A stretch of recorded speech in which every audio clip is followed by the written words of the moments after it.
irmãos, bom dia.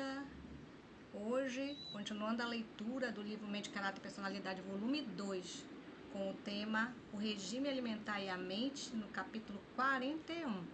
E quem vai explicar esse capítulo para nós é o missionário Ramon, da Associação Aspar. Com você a palavra, Ramon, seja bem-vindo. Obrigado. Nesse momento, vamos aqui compartilhar com os irmãos o conceito, o que tem a ver o regime alimentar com a nossa mente. Será que nós temos subsídio suficiente para entender que aquilo que nós comemos afeta a nossa saúde física, a nossa saúde mental e a nossa saúde espiritual? Então precisamos buscar conhecer a palavra de Deus para que venhamos entender o que está em jogo no grande conflito. Então, dizem que a inspiração em Testemunhos para a Igreja, volume 4, página 44. No deserto da tentação, Cristo defrontou as grandes tentações principais que assaltariam os homens. Ali enfrentou sozinho o inimigo astuto e sutil, vencendo-o. A primeira grande tentação teve que ver com o apetite, a segunda com a presunção, a terceira com o amor ao mundo. Satanás tem vencido seus milhões, tentando-os a condescender com o apetite. Mediante a satisfação do paladar, o sistema nervoso torna-se irritado e debilita-se o poder do cérebro, tornando impossível pensar calma e racionalmente. Desequilibra-se a mente. Suas mais nobres e elevadas faculdades são pervertidas, servindo à concupiscência carnal, e desprezam-se os interesses eternos e sagrados. Alcançado este objetivo, Satanás pode vir com suas outras duas tentações principais e encontrar pronto acesso. Suas múltiplas tentações provêm desses três grandes pontos principais. Ou seja, o diabo começa a atacar o homem pelo apetite. Ele não tem tão fácil acesso à nossa mente e nem ao nosso lado espiritual. Só que ele pode ter acesso a ambos se ele começar pelo apetite.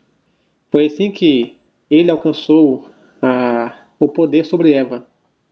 A ordem divina era para que Eva não se afastasse do seu marido, para que ficassem ambos juntos. Assim eles teriam mais poder para resistir ao tentador. Só que Eva, ela se afastou do seu esposo e começou a se aproximar da árvore do conhecimento do bem e do mal. E ali ela passou a olhar aquele fruto proibido e a pensar consigo mesma: o que tem de mal nesse fruto aqui? E Satanás, naquele momento ali, estava a observar Eva e começou a elogiá-la. E ele disse, né? É assim que Deus disse: não comereis de todas as árvores do jardim? E ela falou que das árvores que há no jardim podemos comer livremente, mas menos dessa aqui. Então, Satanás começou a conversar com Eva. Toda vez que nós, seres humanos, passamos a condescender com a tentação, mais cedo ou mais tarde você vai acabar caindo. Eva ali, ela usou praticamente todos os sentidos e ela foi alcançada pelo inimigo. Ela foi vencida. Aqui há um exemplo para nós. Não podemos discutir com a tentação. Em nossa própria força, vamos cair. Fatalmente vamos cair. Então Satanás alcançou sobre Eva o poder, porque Eva cedeu ao apetite e ela comeu daquele fruto proibido. Ela colocou em xeque a ordem divina. Portanto, Eva tornou-se um instrumento das mãos de Satanás para levar Adão à queda. E Adão escolheu compartilhar com Eva as consequências daquela desobediência. Portanto, assim como no passado, hoje também acontece a mesma coisa. Satanás, ele está vencendo seus milhões, por quê? Porque muitos estão consultando o paladar. Não consultam a consciência, uma razão esclarecida para que possam entender qual é a vontade de Deus para conosco. Então precisamos entender que o homem, que ele é vencido por suas tentações, por suas tendências, ele é um homem fraco. Porque naquele exato momento ele não está olhando para quem? Para Cristo, que é o autor e consumador de sua fé. Portanto, hoje, tem um dito popular que diz: time que se ganha não se mexe. Então Satanás tem alcançado a vitória em milhões de pessoas. Por quê? Porque essas milhões de pessoas, bilhões de pessoas, não estão conectadas com quem? Não estão conectadas com Cristo. E fatalmente elas vão cair, vão ceder ao apetite. Consequentemente, vão ceder ao desejo de presunção, que é a falsificação da fé. E por fim, vão se prostrar diante do inimigo das almas, concedendo a ele o poder sobre elas. Tudo por causa do quê? Do apetite. Porque o apetite, ele é a base, por assim dizer. É onde o inimigo começa a atacar. E se nós não estamos a vigiar a cidadela da alma, certamente o inimigo vai ter poder sobre nós. Portanto, como aqui continua, Satanás, ele alcança o controle sobre nossa mente pelo apetite. Ele controla a mente e o ser todo. Milhares que poderiam ter vivido passaram para o túmulo como destroços físicos, mentais e morais, porque sacrificaram todas as suas faculdades à condescendência com o apetite. Ali nós vemos, lá em Gênesis 3, que Eva ela cedeu ao apetite pervertido. Só que também nós temos exemplos na palavra de Deus que mostram que é possível você, de fato, viver em obediência à vontade de Deus. O pecado não é uma necessidade. Você pode, de fato, escolher obedecer se você estiver conectado com Cristo. Porque sem mim, disse ele, nada vocês podem fazer. João 15:5. Então nós abrimos o livro de Daniel, Daniel capítulo 1, capítulo 2, capítulo 3, vai falar sobre as tentações, as provações que aqueles jovens hebreus tiveram. Ali, Daniel capítulo 1, eles foram tentados na questão do apetite, né, das finas iguarias do rei. Só que Daniel, juntamente com seus amigos, assentou no seu coração não se contaminar com aquelas iguarias. O que tinha de bom naquela comida? Aparentemente era boa, só que antes elas eram sacrificadas a ídolos, eram consagradas aos ídolos, e eles não poderiam participar daquilo, porque a alimentação daqueles jovens hebreus era uma alimentação regrada, que de fato iria dar tono e vigor para a sua mente e para o seu lado espiritual. E eles não tiveram a sua vida, o seu futuro controlado pelo inimigo. Por quê? Porque se apegaram ao princípio. Eles venceram a tentação do apetite. Portanto, nós, pela graça de Cristo, também podemos vencer, se nós, assim como Daniel, nos atentar para o que está escrito, para a palavra da verdade. Portanto, ainda continuando, a força dominante do apetite. Será que é possível alcançar a perfeição cristã da alma condescendendo com o apetite pervertido? Quando te assentares, diz a palavra de Deus, quando te assentares a comer com um governador, atenta bem para o que é posto diante de ti. E se és homem de grande apetite, põe uma faca à tua garganta. Nem tudo que está na mesa é para você comer.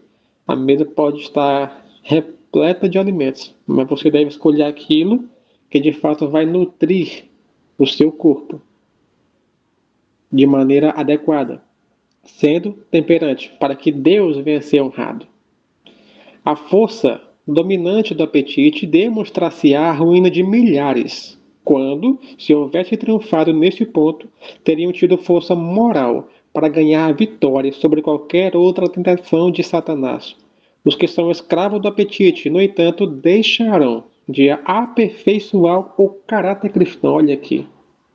Como eu falei antes, será que é possível alcançar a perfeição cristã da alma condescendendo com o apetite? É impossível. É impossível uma pessoa que é intemperante na questão alimentar alcançar a salvação. É impossível tal pessoa ser selada com o selo do Deus vivo, porque onde Deus habita, há regularidade para tudo. Onde Deus habita, Jesus é revelado. Paulo fala aos Coríntios, capítulo 3, que nós somos templo do Espírito Santo. E se estamos condescendendo com a nossa própria vontade, estamos fazendo do nosso ventre um Deus. Olha o perigo. E dessa forma é impossível você revelar o caráter de Cristo para com os seus semelhantes. Os que são escravos do apetite, no entanto, deixarão de aperfeiçoar o caráter cristão. A incessante transgressão do homem, através de 6.000 anos, tem trazido em resultado doença, dor e morte. E à medida que nos aproximamos do fim do tempo, a tentação do inimigo para ceder ao apetite será mais poderosa e difícil de vencer. Será mais poderosa e difícil de vencer.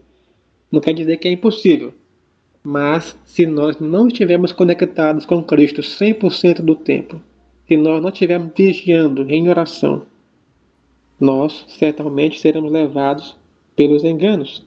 E essas condescendências vai debilitar nossa alma, vai nos debilitar o poder de resistência. Você é vencido hoje por uma tentação, amanhã você cai nela de novo e vai ficando mais fraco, até o momento que você vai ser levado de arrasta para com essa tentação e não vai mais chegar a ter uma percepção espiritual esclarecida. Então, por que é que João Batista tinha uma mente esclarecida? Porque João Batista, ele era um representante dos que vivem agora no final dos tempos. Ele veio no poder de Elias para preparar o caminho para a primeira vinda de Cristo. E se você e eu somos o segundo Elias, se você e eu somos os representantes, somos os arautos de Jesus, os que vão de fato preparar o caminho para a sua vinda, precisamos viver a luz que Deus nos concedeu. O que adianta nós termos a luz da verdade a brilhar diante de nós, se nós não aplicarmos no nosso coração? De nada valerá. Podemos dizer, templo do Senhor, templo do Senhor, templo do Senhor é este. Mas se você confiar no templo e não no Senhor, você está perdido. Então precisamos de fato da graça de Cristo para que o apetite pervertido não venha ter poder sobre nós. Então muitas vezes a nossa mente ela é afetada com pensamentos malignos, com pensamentos que não tem nada a ver com a nossa ajuda espiritual, porque estamos comendo, ingerindo aquilo que não está de acordo com a vontade do Senhor. Nem todo alimento que está na mesa é para nutrir o seu corpo. Nem todos. Então devemos voltar ao regime original que Deus nos deu lá no Éden, para que venhamos ter a mente de Cristo, uma mente que de fato busca cumprir em primeiro lugar a vontade de Deus e não a vontade pessoal. Portanto, a condescendência com o apetite ela vai debilitar o poder de resistência.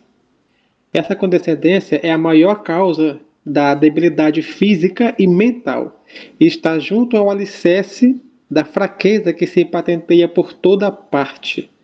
Então, por que é que há hoje tantos inválidos? O mundo hoje é um imenso hospital. Por quê? Porque muitos estão a ingerir aquilo que não é para a sua saúde. E nós, muitas vezes, pregamos do púlpito, mas não praticamos. Como diz certa citação, o mundo será impactado não por aquilo que a igreja prega, mas por aquilo que a igreja vive. Se você prega uma coisa e você não vive, você está sendo um fariseu, por assim dizer. Disse Jesus, na cadeira de Moisés, senta-se os fariseus. Ouçam o que eles dizem, mas não façam o que eles façam. Porque dizem e não praticam. Então, a nossa justiça deve exceder a dos escribas e fariseus. Por quê? Porque a nossa vida não é nossa. Fomos comprados por um bom preço. Então, se você e eu fomos comprados pelo sangue de Cristo, a nossa vida deve revelar que conhecemos a Cristo. Porque Jesus ele era temperante em todas as coisas. Ele não consultava o paladar. Ao passo que muitas vezes nós consultamos o paladar. Nós sabemos que certo tipo de pseudo-alimentos, como refrigerante, fast food, o que mais? Queijo, por exemplo, não deveriam ser ingeridos. Não deveriam entrar para o nosso organismo. Se você quer ter pensamentos bons, se você quer ter poder de resistência, você precisa se alimentar daquilo que vai nutrir a alma. Mas se você consultar o paladar e passar a ingerir, por exemplo, o queijo, meu amigo, você nunca vai ter uma percepção espiritual clara. Você sempre vai ler um texto da palavra de Deus, um texto claro, e você não vai entender, porque a sua mente está sendo tapada, está sendo anuviada. E detalhe, Deus se comunica conosco pelo lobo pré-frontal. E esse tipo de pseudo-alimentos que você ingere bloqueia o teu contato com o teu Deus. bloqueia a tua percepção espiritual, de modo que você passa a ouvir as mais belas mensagens da palavra de Deus, mas essas belas mensagens, os encantos incomparáveis de Cristo, não mais te alcançam. Por quê? A tua mente está sendo bloqueada. Então, precisamos pedir a Deus sinceramente para que nos dê graça, para que nos dê força e poder, para que nesse tempo oportuno de graça que temos agora, venhamos não mais condescender com apetite, mas que venhamos nos consagrar ao Senhor, para que a sua vontade em nós se cumpra. Porque é um dever que Deus nos impõe conhecer o funcionamento do nosso corpo, conhecer a nossa anatomia. Devemos conhecer de anatomia e de fisiologia. Então, vejamos aqui. A anatomia, ela estuda a forma, a estrutura e a organização do corpo. Ela analisa órgãos, tecidos, ossos e sistemas. Ela permite compreender a organização estrutural do organismo. Quanto de nós temos feito isso? Quanto de nós temos estudado a palavra de maneira clara, de maneira precisa, de modo que vemos entender isso aqui? Quanto de nós temos buscado conhecer a biologia do corpo humano? E a fisiologia? A fisiologia, ela estuda as funções do corpo, ou seja, como os órgãos, tecidos e sistemas trabalham em conjunto. Ela explica o funcionamento das estruturas do corpo, o estudo, os processos físico-químicos que ocorrem nas células, tecidos, órgãos e sistemas. Quando você come algo, você sabe quanto tempo leva para aquilo que você comeu digerir? Você e eu deveríamos conhecer. Tem certo tipo de alimentos que rápido ele é digerido e ele é distribuído para nutrir o corpo. Outros nem tanto, demoram mais no processo. Devemos conhecer. É nosso dever conhecer o funcionamento da estrutura do corpo humano. Porque Deus deu conhecimento para a raça humana e nós temos ele à nossa disposição. Agora precisamos buscar, correr atrás, deixar a preguiça de lado e investigar a palavra de Deus, investigar aquilo que Deus nos concedeu, de maneira que venhamos ter visão aguçada, visão espiritual. Portanto, temos um dever solene diante de Deus. E, continuando, sem o exercício físico, ninguém pode ter uma boa compleição, vigorosa saúde. Ou seja, muitas vezes nós exercitamos somente a nossa mente, mas o corpo fica em segundo plano. E a disciplina do trabalho bem regulado não é menos essencial para se conseguir mente forte e ativa e caráter nobre. A fisiologia deve ser estudada para que se possa entender como cuidar do corpo e preservar a saúde. O conhecimento da fisiologia é essencial para a preservação da saúde. Livro O Ministério da Cura, página 235. Temos feito isso? Temos, de fato, buscado exercitar nosso corpo para que nossa mente seja uma mente sadia, uma mente equilibrada, para que venhamos ter saúde? Quando nós professamos conhecer a verdade, quando nós professamos conhecer a reforma para a saúde, mas mesmo assim estamos doentes, estamos pecando diante de Deus. Isso é sério.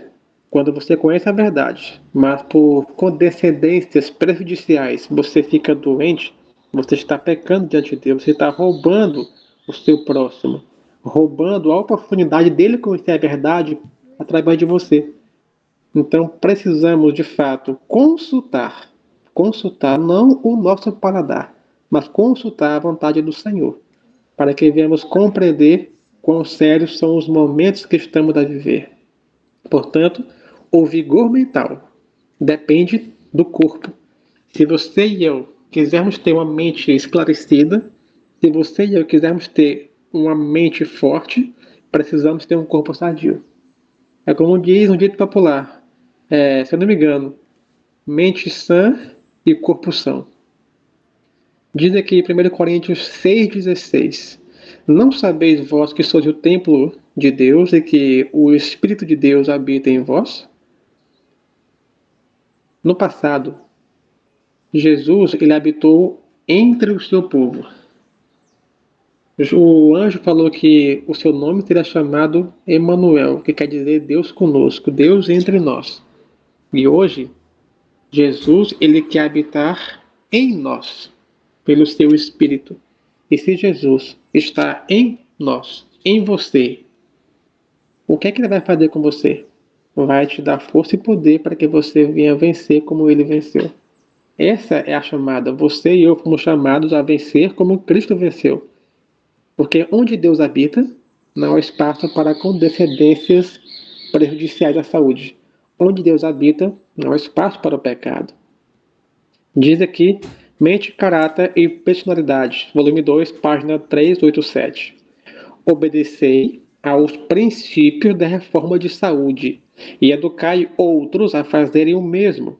A saúde da mente é, em grande parte, dependente da saúde do corpo, e a saúde do corpo é dependente da maneira em que é tratada a máquina viva. Comei unicamente o alimento que mantenha o estômago na mais saudável condição. Precisais aprender mais cabalmente a filosofia do cuidado de si mesmo. Quanto à questão do regime alimentar, disponde vosso trabalho de modo que possais ter vossas refeições a horas certas. Tendes de exercer cuidado especial nesta questão. Lembrai-vos de que viver a verdade como é em Jesus requer muita disciplina própria. Então, devemos falar e proceder de acordo com aquilo que falamos, para que as nossas palavras venham ter poder sobre aqueles que nos cercam inteiramente. Então, eu volto a repetir o texto que eu falei antes, né? O mundo não será impactado por aquilo que a igreja prega, mas por aquilo que a igreja, que você e eu vivemos. Então, se a nossa vida, se você quiser de fato ter influência sobre os seus semelhantes, a sua vida deve revelar esses princípios de saúde, de modo que as pessoas vejam em preceito e em exemplo que você tem autoridade para falar aquilo que você está a falar. Mas é aquilo, nós não podemos impor a ninguém.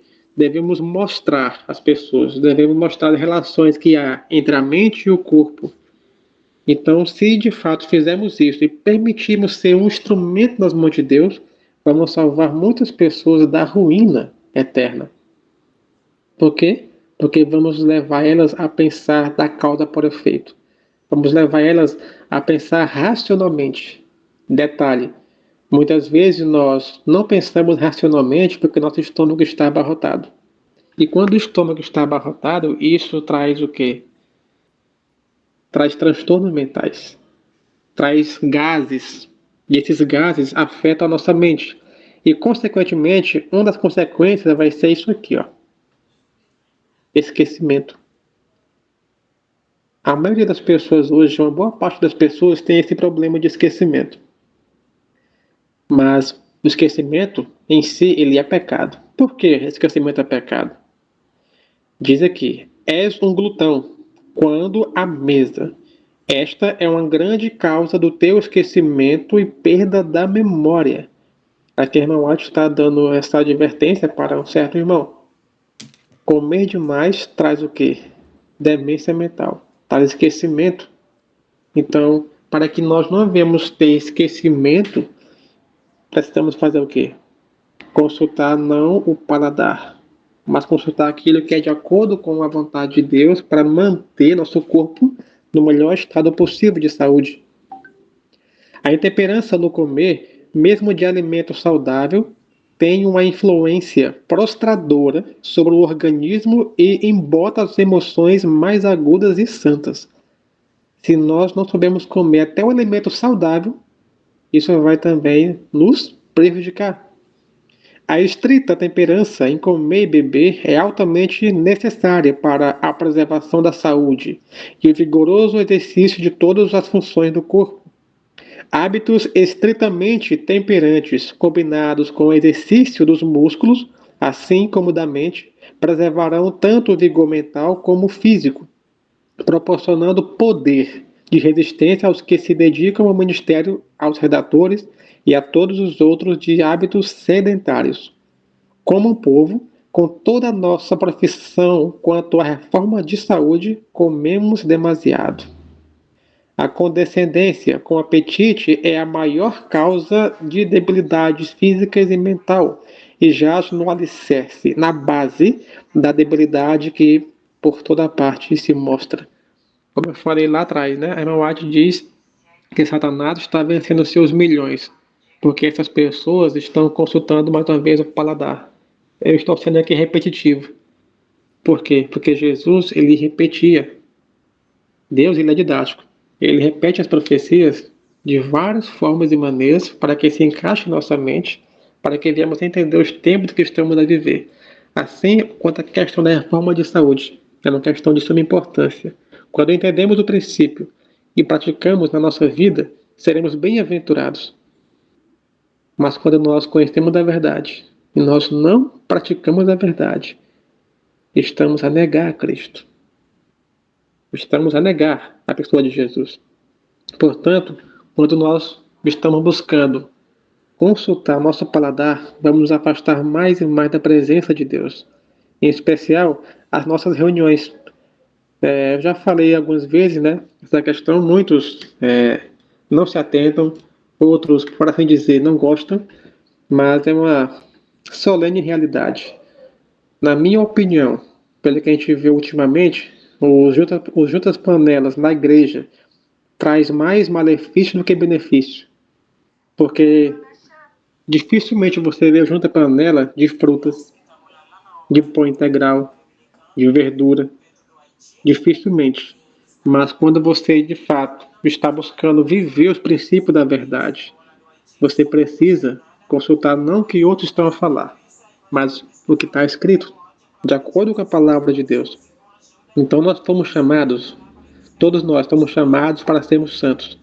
Então essa santificação, ela será alcançada quando você e eu cooperarmos com Deus. Enquanto você não cooperar com Ele, você não vai entender os tempos em que você está a viver. E você, quanto mais você comer, quanto mais você empanturrar o seu corpo de alimentos, ou melhor, de pseudo-alimentos, você não terá a paciência dos santos. Porque a paciência, ela é um dos atributos, um dos frutos em que será revelado na vida daquele que está andando com Jesus. Porque a intemperança, por exemplo, ela gera impaciência. Há fartas razões de existirem tantas mulheres nervosas no mundo, queixando-se de dispepsia ou indigestão, com seu cortejo de males. A causa tem sido acompanhada dos efeitos. É impossível pessoas intemperantes serem pacientes. É impossível. Precisam primeiro reformar os maus hábitos, aprender a viver saudavelmente e então não será difícil serem pacientes. Então, tem uma certa citação que diz o seguinte: o que o diabo mais teme é que o povo de Deus desempece o caminho. Quando o povo de Deus desimpedir o caminho para o progresso da obra, ela vai avançar a passos largos. Mas enquanto o povo de Deus não desimpedir o caminho, não haverá crescimento espiritual. E se não há crescimento espiritual, não há vitória. E se não há vitória, há derrota. E se há derrota, há um afastamento dos princípios de maneira plena, de modo que nós não poderemos estar ou sermos selados com o selo do Deus vivo. Mas, continuando aqui, muitos parecem não compreender a relação que a mente mantém para com o corpo. Caso o organismo esteja perturbado por comida imprópria, o cérebro e os nervos são afetados, e pequenas coisas incomodam os que assim sofrem. Dificuldades insignificantes são para eles montanha de aflição. As pessoas assim situadas são inaptas para criar devidamente seus filhos. Sua vida será assinalada por extremos, às vezes muito condescendentes, outras severas, censurando por ninharias que não merecem atenção. Então, por que isso acontece muitas vezes? Por que há impaciência no lar, impaciência do pai para com o filho, da mulher para com o esposo e vice-versa? Consulte o que se está a colocar na mesa. Se houver essa vigilância e se houver a eliminação de tudo aquilo que vai trazer um sangue ruim, de fato você alcançará a vitória. Por que eu falei sangue ruim? Porque se você colocar na mesa fast food, alimentos industrializados, você terá o quê? Um sangue, por assim dizer, pervertido, um sangue manchado. um sangue ácido, por assim dizer, a correr nas suas veias. E se o sangue que corre nas suas veias não é um sangue bom, certamente os seus pensamentos não serão pensamentos positivos, pensamentos elevados. Mas quando você come aquilo que vai nutrir o seu corpo e vai trazer tono e vigor para a mente e para a alma, a consequência certamente é que você tem a maior facilidade para ter pensamentos de acordo com a vontade de Deus. Então, precisamos hoje, de agora em diante, não mais endurecer o nosso coração. Disse Paulo: hoje, se ouvides a sua voz, não endureça o vosso coração, porque a porta da graça ainda está aberta. Se você e eu temos feito coisas desagradáveis, se você e eu temos até agora que compartilhado com o pecado, temos tempo de graça ainda para poder vencer pela graça de Cristo. Hoje é o momento, a hora é agora que Deus nos dá o poder para que venhamos entender o momento que estamos a viver. E que momento estamos a viver da história do mundo? Como diz aqui, o intemperante não entende o alto conceito da expiação. Ele não entende. Naqueles tempos, no antigo Israel, no Yom Kippur, no 10º dia do 7º mês, exigia-se do povo que estivesse em jejum solene, para que tivesse uma mente clara para compreender quão sérios eram aqueles momentos em que o sumo sacerdote estava a conferenciar ali no lugar santíssimo, diante do Senhor. Então, para que eles viessem confessar todos os seus pecados, eles tinham que ter uma mente clara e esclarecida. E para que você, para que eu, para que nós, como corpo, viemos confessar nossos pecados, nossas faltas uns aos outros e assim recebermos a chuva hoje, precisamos de uma mente esclarecida. Não podemos ter uma mente anuviada. Se a nossa mente for uma mente anuviada, entenebrecida, nós não vamos entender o que está em jogo agora. Diz aqui: quando seguimos uma linha para diminuir o vigor mental e físico, no comer, beber ou em qualquer dos nossos hábitos, desonramos a Deus, pois roubamos-lhe o serviço que Ele de nós espera. Quando contemporizamos com o apetite à expensas da saúde, ou quando condescendemos com hábitos que diminuem nossa vitalidade e vigor mental, não podemos ter um alto conceito da expiação, nem uma justa estima das coisas eternas. Quando nossa mente é embotada e parcialmente paralisada pela doença, somos facilmente vencidos pelas tentações de Satanás. Então, o que Deus nos concedeu hoje é aquilo que vai nos dar a vitória sobre nossas tendências herdadas ou cultivadas para o mal. Então, a nossa alimentação hoje é um jejum, por assim dizer. Mas isso que Jesus nos concedeu, sobre a reforma de saúde, é praticado em nosso meio como em uma larga escala? Nosso povo tem praticado a verdade de acordo com o que está escrito? Temo que não. Muitas vezes, nós enchemos o peito para dizer que temos a luz da verdade. Os judeus também tinham. Só que eles negaram essa luz, esconderam só para si, não praticaram. Se você e eu batermos no peito e dizermos que temos conhecimento da verdade, mas se essa verdade não alcançar o teu coração, você não poderá ter os seus pecados cancelados. Diz o apóstolo: aquele que sabe fazer o bem e não faz, comete pecado. Se você conhece a luz e não vive a luz, o que você está a praticar? Pecado. Então Jesus, ele só vai apagar os pecados dos livros de registro se você vencer os seus pecados aqui na Terra, porque há uma íntima relação. E a reforma para a saúde, ela é o braço direito da tríplice mensagem angélica. Se você viver, se nós, pela graça de Cristo, vivemos essa verdade tal como é Jesus, você terá uma mente clara para compreender o que está em jogo no grande conflito. E não é coisa de pequena monta essa questão. Então, tudo que nós estamos, de fato, envolvidos, não é pequeno. Tudo aquilo que Deus nos concedeu como povo deve ser praticado, para que assim fazendo, viemos honrar ao Senhor com a nossa vida. Portanto, precisamos hoje, de fato, entender que Cristo, Ele quer nos salvar, que Ele quer habitar em nós, para que possamos, de fato, revelar ao mundo o poder do Evangelho. E o Evangelho é Cristo habitando em nós pelo seu Espírito. E se Ele está a habitar em nós pelo seu Espírito, haverá temperança em todos os pontos da nossa vida. E por fim, quero deixar uma pergunta. Por quê? A reforma de saúde é o braço da mensagem do terceiro anjo. Por quê? Jesus declara que há um pecado maior do que o que causou a destruição de Sodoma e Gomorra. Que pecado é esse? É o pecado daqueles que têm a grande luz da verdade nestes dias e que não são levados ao arrependimento. Continuando, é o pecado de rejeitar a luz da mensagem mais solene de misericórdia ao mundo.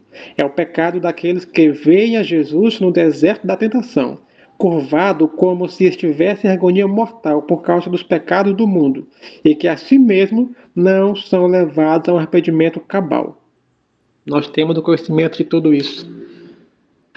Quando lemos isso aqui, que há um pecado maior que causou a queda de Sodoma e Gomorra, que é o pecado daqueles que têm conhecimento da verdade, mas não aplicam para si, nós temos a tendência de apontar para outro lugar. Nós sabemos que lugar é esse. Nós temos a tendência de apontar para outras pessoas. Mas você geralmente não aponta para você.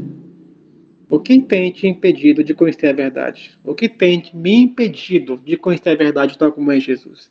Será que nós não temos condescendido com algum tipo de pseudo-alimento, com algum tipo de, como posso dizer, negligência com relação à luz, para que nós não venhamos ter um conceito exato da expiação que está ocorrendo hoje no santuário celestial? Precisamos hoje contemplar Cristo, em especial a sua vida, em especial as cenas finais. Ali, no Monte do Calvário, ele morreu para te dar, para nos dar uma segunda oportunidade. E lá, no deserto da tentação, ele mostrou que é possível ao homem colocar em prática a verdade para este tempo, se o homem estiver conectado com ele. Porque Jesus disse que não veio a esse mundo para cumprir ou para fazer a sua própria vontade, mas a fazer a vontade daquele que o enviou. E você e eu fomos enviados por Jesus a levar a mensagem ao mundo. Se Jesus habitar em você e em mim pela fé, você e eu não vamos querer cumprir nossa própria vontade. Você e eu não vamos querer cumprir nosso próprio desejo por alimentação imprópria. Não. Assim como João, o Batista, vamos dizer, importa que ele cresça e que eu diminua. Importa que a verdade esteja sendo nas nossas vidas reveladas inteiramente. Aquele que se apega à luz, ao conhecimento que Deus lhe deu sobre a reforma de saúde, tem um importante auxílio na obra de ser santificado pela verdade e está habilitado para a imortalidade. Quão sério isso aqui? Então, se estamos de fato andando lado a lado com Cristo, nós teremos força e poder para de fato alcançarmos a coroa imperecível, a coroa de glória imortal, e seremos selados com o selo do Deus vivo. Mas, se porventura, se por outro lado nós conhecemos a verdade e nós não aplicamos esse conhecimento à nossa vida, é impossível sermos selados. Porque a condição de obediência é perfeita harmonia com a vontade revelada de Deus. E a forma de saúde, as leis da saúde também são leis de Deus. Não podemos ignorar isso. Então, na próxima vez que você e eu formos de fato estar numa mesa, estarmos numa lanchonete para nos alimentar, vejamos se aquilo que vamos comer vai de fato agradar ao Senhor ou se vai agradar ao nosso paladar. Precisamos dia a dia estar na santa presença de Deus. Precisamos dia a dia buscar o conhecimento da verdade, de modo que viemos conhecer por preceito e exemplo o que é viver pela fé e não pela vista. Cristo, ele tem estado a trabalhar pelo seu povo incessantemente. E eu quero deixar para os irmãos um texto que eu gosto muito. está, se eu não me engano, em Isaías 64, verso 4, que diz o seguinte: porque desde a antiguidade não se ouviu, nem com os ouvidos se percebeu, nem com os olhos se viu, um Deus além de ti, que trabalha por aquele que nele espera. Que promessa maravilhosa! Deus tem trabalhado a favor daquele que espera por ele. Se você se sentir fraco, desfalecido, não aguenta mais, se lança aos pés de Cristo, para que as tuas fraquezas de hoje venham ser vencidas amanhã, para que Cristo venha de fato viver em ti, para que o mundo possa reconhecer que de fato você e eu somos instrumentos de salvação, para que aqueles que nos veem possam ver não nós, mas possam ver Cristo habitando em nós. Que Deus nos abençoe e nos habilite a cumprir o seu querer aqui neste mundo. Amém.